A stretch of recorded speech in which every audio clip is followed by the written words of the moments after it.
suis Gabrielle Dufresne, bienvenue sur les ondes de la radio CEF. Mesdames et messieurs, bonsoir et bienvenue sur les ondes de la radio du CEF. Le mercredi 22 mars 2023, le Conseil des écoles francescoises a fait l'annonce que dans le cadre de la présentation du budget 2023-2024, le gouvernement de la Saskatchewan a fait l'annonce de la création de deux écoles, l'une à Saskatoon et l'autre à Prince Albert. Les francophones de ces deux villes, Prince Albert et Saskatoon, étaient particulièrement satisfaits parce qu'ils attendaient cette annonce depuis plusieurs années. Au fil des ans, ce sont plusieurs centaines de personnes qui ont appuyé la démarche des parents pour faire valoir le besoin de la création des écoles francophones pour ces deux villes. Le directeur général du Conseil des écoles francescoises, M. Ronald Ajavon, avait souligné qu'il existe 11 720 ayants droit selon les données de Statistique Canada. Et actuellement, le Conseil des écoles francescoises accueille 2156 élèves, ce qui représente 18,4% du potentiel réel d'inscription. Nous sommes donc allés à la rencontre des membres de la communauté pour avoir leur avis sur cette décision du gouvernement. Comment ont-ils reçu cette nouvelle et comment ils appréhendent l'avenir à partir de cette déclaration du gouvernement de la Saskatchewan? C'est évident que ça fait longtemps qu'on travaille pour ça. Ça fait longtemps qu'on en entend parler dans nos réunions. Puis, alors je pense que c'est une grande victoire, cette nouvelle-là. Puis je pense aussi à mes collègues là-bas qui doivent se sentir très soulagés que ce soit enfin annoncé officiellement. C'était une grande annonce. Je me suis sentie réjouie, soulagée, très satisfaite. Comme vous pouvez imaginer, l'école francescoise est la pierre angulaire pour une communauté en Saskatchewan. Et en ce moment, je ressens que ma communauté s'agrandit. On le sent dans l'école avec le manque d'espace et avec les inscriptions qui augmentent. Alors, une deuxième école élémentaire à Saskatoon va permettre à ma communauté de continuer à rayonner. C'est certain que je reste aux aguets jusqu'à ce que l'appel frappe le sol. Ok. Alors, comment, en tant que directrice d'une école du CEF à Saskatoon, vous allez essayer de faire en sorte que le projet aboutisse? Mon souhait est que moi et mon équipe soient vraiment impliqués dans le processus, puis qu'on fasse partie des décisions qui vont se faire pour la nouvelle école. Les architectes et les ingénieurs connaissent bien leur métier, mais nous, les gens qui œuvrent en éducation, on connaît les besoins des élèves et les besoins pour un enseignement efficace. Donc, j'espère qu'on sera consulté pour la construction. Ce qu'on peut faire pour assurer que le projet aboutisse, je pense, c'est de continuer à travailler avec M. Ajavon, avec M. Abdoulayo et de répondre à ce qu'ils nous demandent. Peut-être que ma communauté scolaire de parents, s'il faut, ils pourraient s'impliquer aussi si on a besoin d'écrire des lettres ou quoi que ce soit. Mais j'espère vraiment que le gouvernement va respecter son engagement et qu'on n'aura pas besoin de faire autre chose, mais que de planifier ce beau projet. Comme membre de la communauté, comme membre de la communauté francescoise, nous nous réjouissons vraiment de ce pas franchi. Et les négociations avec le gouvernement ont pris du temps. Et nos écoles étaient à l'étroit.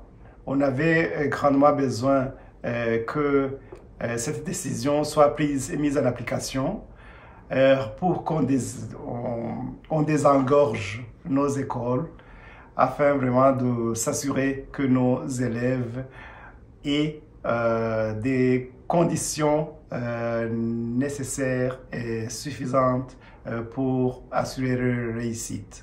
Alors, c'est une bonne nouvelle pour nous et nous avons hâte à ce que ces écoles soient construites et qu'elles ouvrent prochainement parce que, d'après ce que vous avez aussi entendu dans les médias, on en avait grandement besoin pour que nos élèves, les effectifs de nos élèves commencent à grandir. Et il y en a encore d'autres qui vont venir. Alors, il était grand temps pour que nous ayons de ces infrastructures. Bien, je suis contente qu'on a eu cette annonce.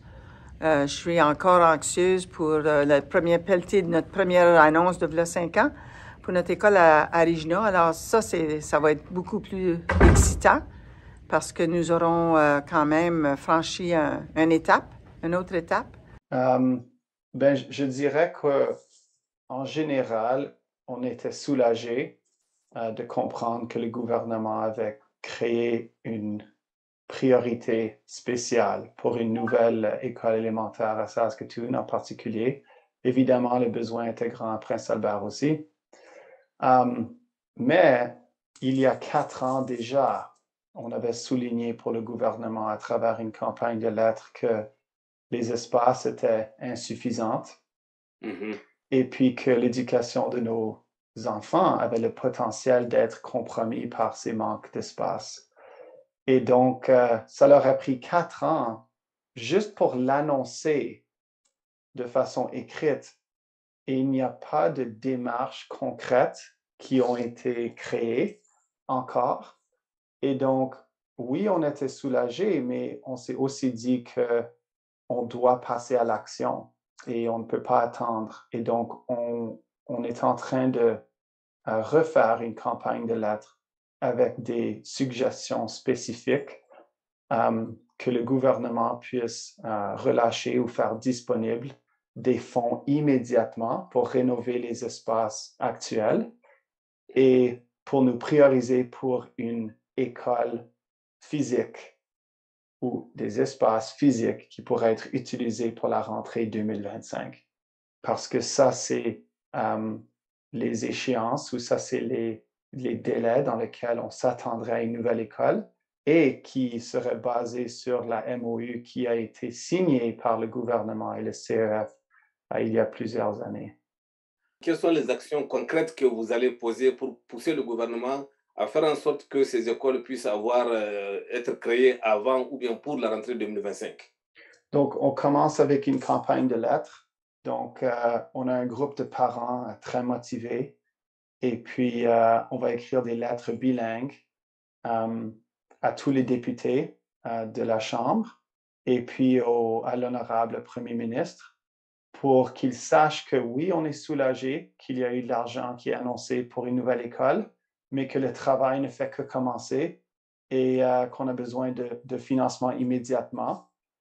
Si la campagne de lettres n'a pas de succès ou ne donne pas de résultats concrets, on a déjà commencé des démarches pour établir un cas judiciaire pour pouvoir mettre assez de pression pour que le gouvernement reconnaisse que non seulement est-ce que les espaces sont limités et qu'on a un problème d'espace, mais c'est un droit constitutionnel pour nos enfants qui vivent en langue minoritaire de pouvoir accéder à une éducation française. Alors, on planifie de pousser tous les boutons qu'on peut pour que le gouvernement passe à l'action. Moi, c'est un soulagement parce que j'attends cette nouvelle-là depuis presque 8 ans. Je sais que au niveau de l'école de Prince-Albert et de Saskatoon, les situations sont vraiment critiques présentement au niveau de, des espaces comme tels. On connaît la situation de Prince-Albert qui est un peu dans un endroit qui est, je dirais un peu, qui n'est pas nécessairement adéquat pour avoir une école.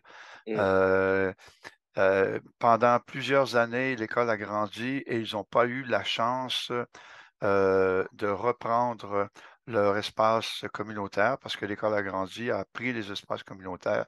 Donc, ça a été un peu un désastre pour Prince-Albert de ce côté-là. À Saskatoon, c'est un peu la même situation.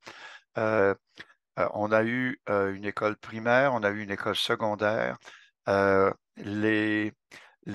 L'école primaire a tellement grandi que les 7e et 8e années qui font partie de l'élémentaire ont été obligées d'être intégrées à l'école secondaire. Maintenant, il n'y a plus d'espace.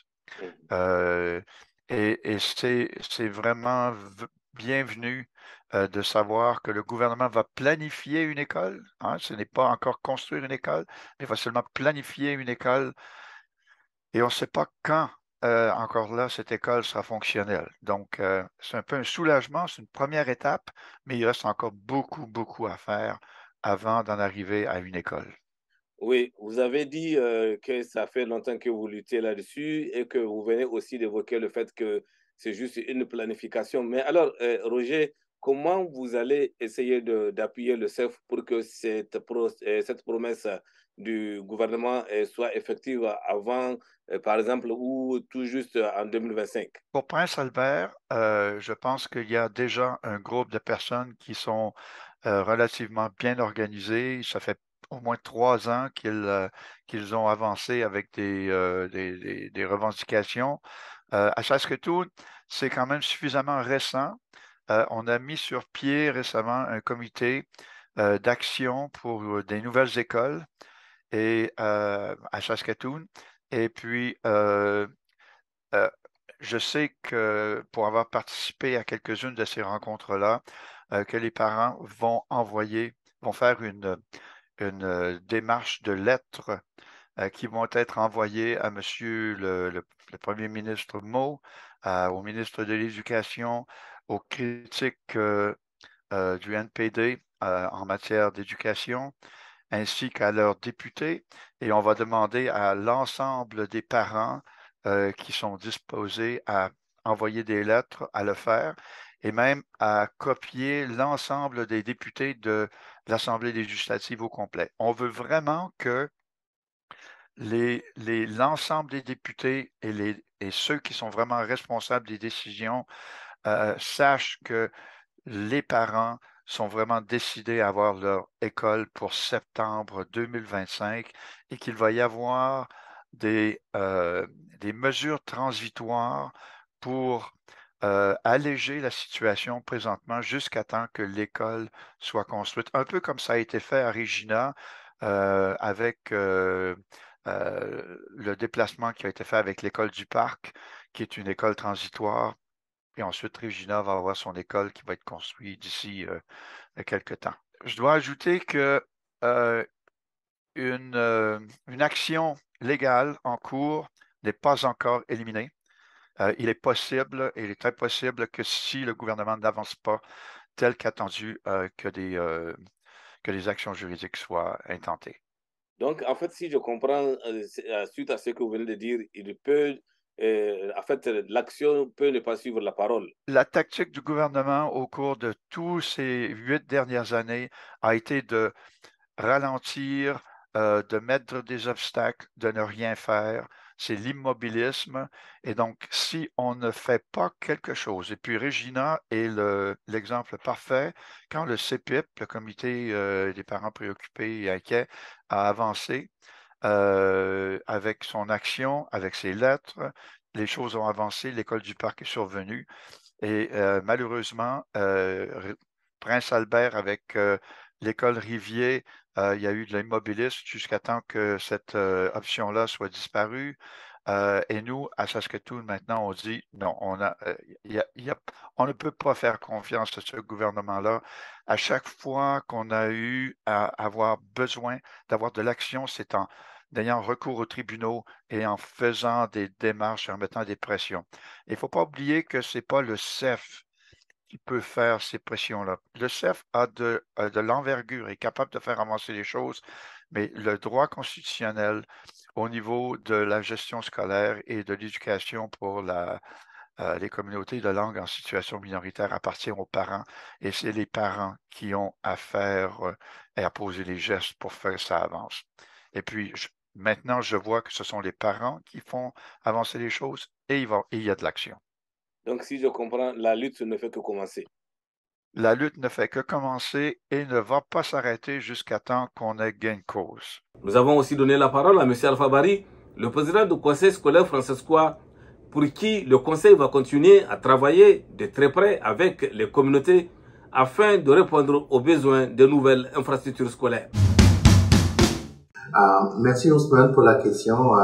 Vous savez, c'est une décision qui nous a beaucoup réjouis dans le sens que Cette décision s'inscrit dans l'agenda de l'entente stratégique qui fut signée en 2019 entre le conseil scolaire et le gouvernement de la Saskatchewan. Donc, très bonne nouvelle et puis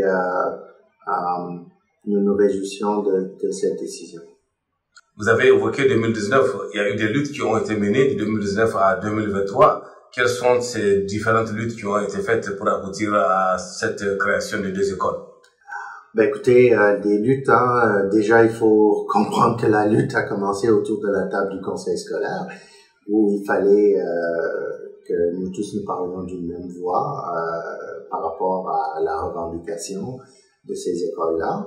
Après, il fallait aussi emboîter le pas des parents relativement à la demande pour des nouvelles écoles au niveau des tribunaux aussi, mais aussi il faut signaler que nous n'avons pas ménagé les efforts nécessaires en tant qu'élus d'entreprendre un démarchage politique à tous les paliers de gouvernement, fédéral, provincial et municipal, afin de sensibiliser, d'éduquer, mais également de faire comprendre qu'il y a une question de droit constitutionnel ici et qu'on est appelé à conjuguer ensemble pour adresser la question de la viabilité et la vitalité du système scolaire françaiscois. En tant qu'instance politique des écoles françaisoises, quels sont donc les différentes soutiens que vous allez apporter aux parents pour les rassurer que ces écoles-là verront le jour en 2025? Ben, vous savez, Ousmane, on ne ménagera pas les efforts nécessaires pour activer et concrétiser l'entente stratégique selon les termes. Et puis, donc, au niveau des communautés, des parents, vous savez, le fruit de cette bonne nouvelle est vraiment la concrétisation d'efforts collectifs au niveau des communautés et puis nul n'était l'appui de la communauté des parents, on serait pas là. Donc toujours sur un principe de collégialité, nous comme élus scolaires au niveau du conseil, on s'engage à faire de la consultation, de la concertation afin de construire des écoles à la hauteur des aspirations. Mais aussi de tout faire aussi de notre mieux pour que la planification, la construction et l'ouverture des écoles s'inscrivent dans cette logique de rendre ces écoles-là disponibles par 2025.